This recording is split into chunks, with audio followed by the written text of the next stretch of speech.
Halo guys, jumpa lagi di channel Febri Vlogger.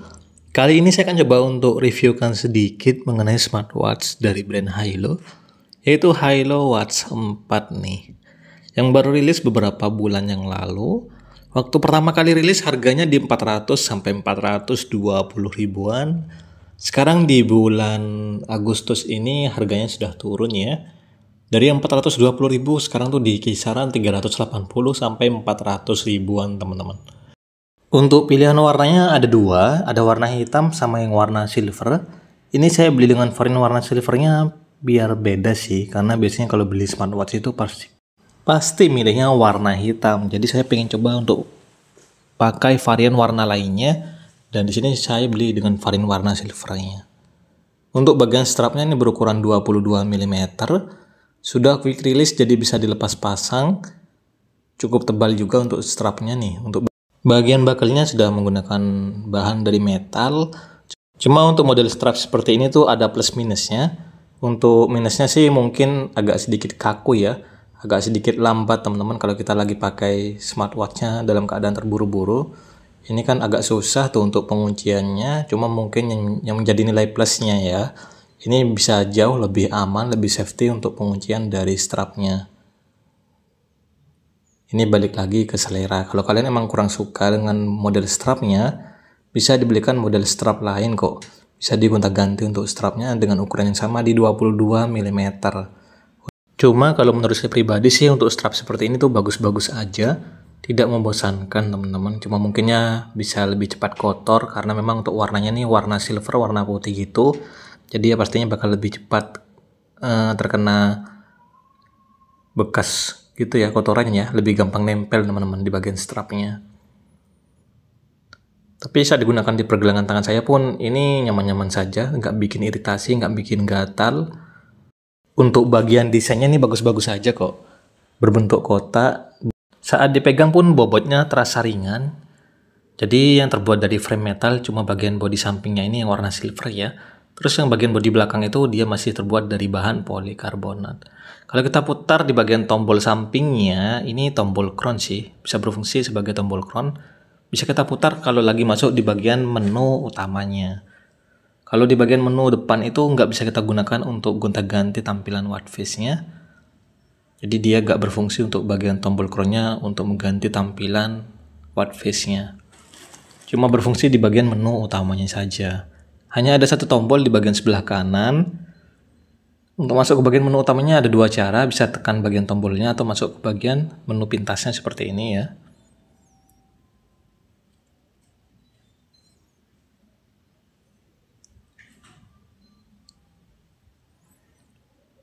Tuh, cakep sih. Di bagian tombolnya ada tulisan huruf H nih, Hilo.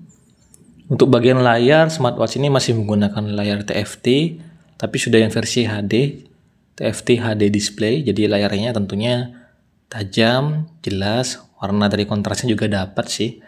Ya nggak jauh beda dengan layar AMOLED. Untuk ukuran layarnya di 1,93 inci.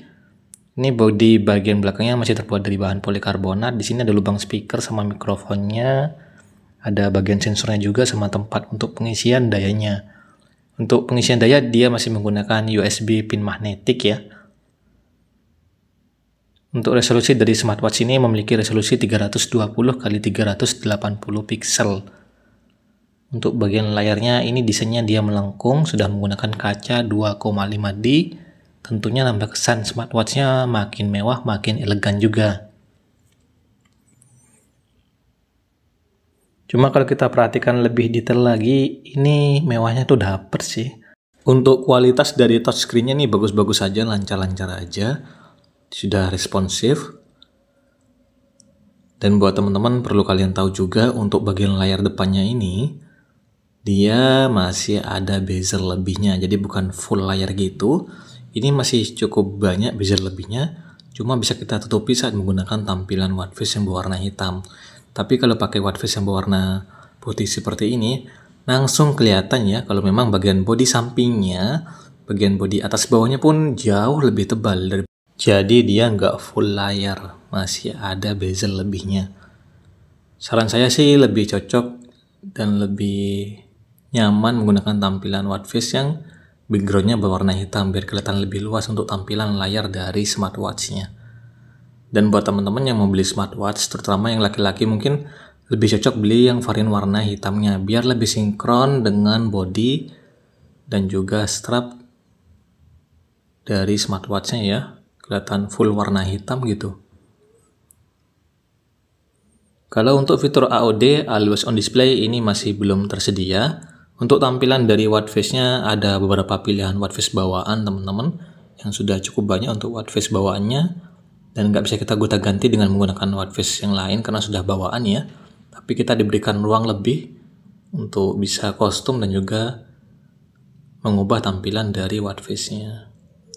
Untuk brightness-nya dia masih manual. Dan untuk lama waktu layar menyalanya dia cuma bisa sampai di 30 detik.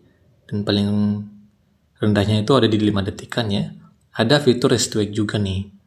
Smartwatch ini cuma ada fitur rest to wake saja. Nggak ada yang namanya fitur AOD, Always On Display itu nggak ada. Fitur tap to wake dan juga fitur cover to sleep itu juga masih belum tersedia. Cuma ada fitur rest to wake. Jadi tinggal digerakkan seperti ini, otomatis nanti layarnya akan menyala. Jadi kita nggak perlu lagi untuk menyentuh atau menekan bagian tombol sampingnya saat ingin melihat tampilan waktu saat ini ya. Tinggal digerakkan saja seperti ini, otomatis nanti layarnya akan menyala. Untuk fitur rest to wake itu sudah sangat umum, ada di model-model smartwatch yang lain. Kalau ditanya sih apakah smartwatch ini recommended atau enggak, worth it atau enggak, saya sih bisa bilang 50-50 ya. 50 banding 50 teman-teman. Kenapa gitu? Karena dari segi fiturnya ini biasa aja, nggak ada yang wow gitu ya. Cuma mungkin yang menjadi nilai jual atau yang paling menonjol di smartwatch ini ada di bagian fitur olahraganya. Karena memang sudah tersedia untuk fitur GPS langsung dari smartwatch-nya. Jadi kita nggak perlu bawa handphone lagi saat ingin jogging atau mungkin menggunakan mode-mode olahraganya. Karena sudah tersedia untuk fitur GPS langsung dari smartwatch-nya. Ada sekitar 100 mode olahraga yang bisa kalian gunakan, jadi ya sudah sangat banyak, mau pakai mode olahraga apapun pastinya bakal tersedia.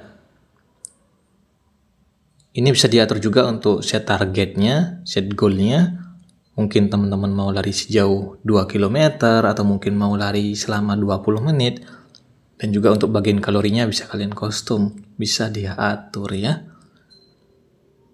Contohnya seperti ini. Untuk ngelock atau ngunci GPS-nya nih cepet banget sih. Jujur ini cepet banget teman-teman. Tuh, kelihatan ya. Untuk penguncian dari fitur GPS-nya nih cepet banget teman-teman. Bagus lah di harga segini. Ya cuma mungkin ini yang menjadi nilai paling menonjol di smartwatch ini. Selebihnya sih menurutku biasa aja ya. Itu menurut pendapat saya pribadi. Tampilan dari mode olahraganya saya digunakan, ya ini cukup simple tampilannya. Di sini ada durasinya, ada total kalori, total langkah, sama zona detak jantung. Jadi walaupun kita lagi gunakan smartwatch-nya untuk berolahraga, ini bisa tetap digunakan untuk fitur heart rate monitoringnya. Tentunya ini bisa membantu kita untuk menghindari latihan yang terlalu berlebihan, seperti itu ya. Penggunaan dari fitur olahraganya ini simple, gampang banget teman-teman. Bisa terhubung dengan Strava, jadi bisa share data langsung ke Strava. Nggak perlu khawatir buat teman-teman yang sering pakai fitur Strava, ini bisa kok, bisa connect, bisa terhubung. Untuk fitur-fiturnya sudah lumayan lengkap. Di sini dia ada fitur aktivitas, fitur-fitur kesehatan. Fitur-fitur pendukungnya juga sudah cukup lengkap. Ada fitur terima notifikasi, fitur alarm, stopwatch, fitur kalkulator, dan juga fitur kalender ini. Contoh dari fitur terima notifikasinya seperti ini. Sudah saya coba untuk kirimkan beberapa pesan juga melalui aplikasi WhatsApp. Di sini muncul logo aplikasinya sama nama kontaknya. Terus untuk teks yang ditampilkan sudah sangat banyak. Cuma kita masih belum bisa untuk membalas pesan langsung dari smartwatch-nya. Jadi belum ada fitur quick reply-nya. Untuk fontnya dia sudah pas kok. Dia nggak terlalu kebesaran dan juga nggak terlalu kekecilan. Cuma mungkin dari segi kerapiannya memang masih belum rapi-rapi banget sih. Nah, yang uniknya lagi untuk smartwatch ini tuh nggak dijelaskan teman-teman di official store-nya apakah smartwatch ini boleh dibawa renang atau mungkin boleh dibawa rendam ke dalam air, itu nggak disebutkan sih.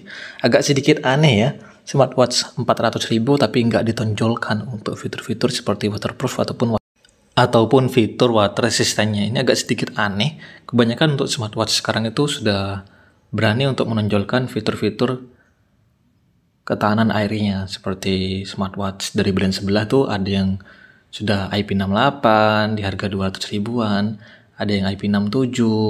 Jadi kebanyakan pasti sudah memiliki fitur tahan air. Tapi di smartwatch ini, seri terbaru Hilo ini nggak disebutkan teman-teman. Agak sedikit aneh ya. Padahal harganya itu sudah lumayan mehong menurutku. Tapi nggak disebutkan apakah smartwatch ini boleh dibawa renang atau enggak. Cuma karena saya juga penasaran, jadi saya coba untuk rendam aja ke dalam air nih. Nanti kita cek juga apakah smartwatch-nya akan mengalami kerusakan mesin atau masih menyala. Kalau menurut saya pribadi sih, kalau cuma terkena intensitas air yang cukup ringan, ini masih aman-aman saja. Kalau kalian gunakan untuk cuci tangan, mengambil wudhu, terkena keringat kalian, terkena tumpahan es teh atau mungkin kopi, ya bakal aman-aman saja. Cuma kalau dibawa renang sih, saya gak merekomendasikan ke kalian teman-teman. Untuk baterainya, ini memiliki baterai di 380 mAh. Diklaim mampu bertahan kurang lebih sekitar 15 hari dalam pemakaian yang mungkin jarang dipakai sih, bakal lebih awet ya. Tapi kalau dipakai setiap hari, dia bisa bertahan kurang lebih sekitar 7 harian. Kalau pakai fitur GPS-nya lebih sering, dia bisa bertahan kurang lebih sekitar 24 jam. Jadi ya tentunya lebih boros kalau kita menggunakan fitur GPS yang ada di smartwatch-nya, seperti itu. Ya, ini sudah saya coba untuk rendam-rendam, saya siram-siram dengan menggunakan air pun masih menyala. Nggak ada yang namanya kerusakan mesin, masih aman-aman saja. Ya, mungkin sekian dulu untuk pembahasan mengenai review smartwatch Hilo Watch 4 seri terbaru. Kesimpulannya ini tuh 50 banding 50 teman-teman. Saya nggak merekomendasikan buat kalian yang mungkin pengen fitur yang lebih dan juga lebih bagus lagi ya. Ini fiturnya sih menurutku biasa aja teman-teman. Harganya juga lumayan mahal sih untuk fitur-fitur yang seperti ini. Cuma yang diunggulkan ya dari bagian fitur GPS-nya. Karena memang untuk sekarang itu jarang banget ada smartwatch yang sudah punya fitur GPS langsung dengan harga yang cukup terjangkau seperti ini. Seperti itu sih mungkin. Ya, sekian dulu untuk video kali ini. Jangan lupa bantu subscribe-nya ya, bantu like juga dan komen. Terima kasih.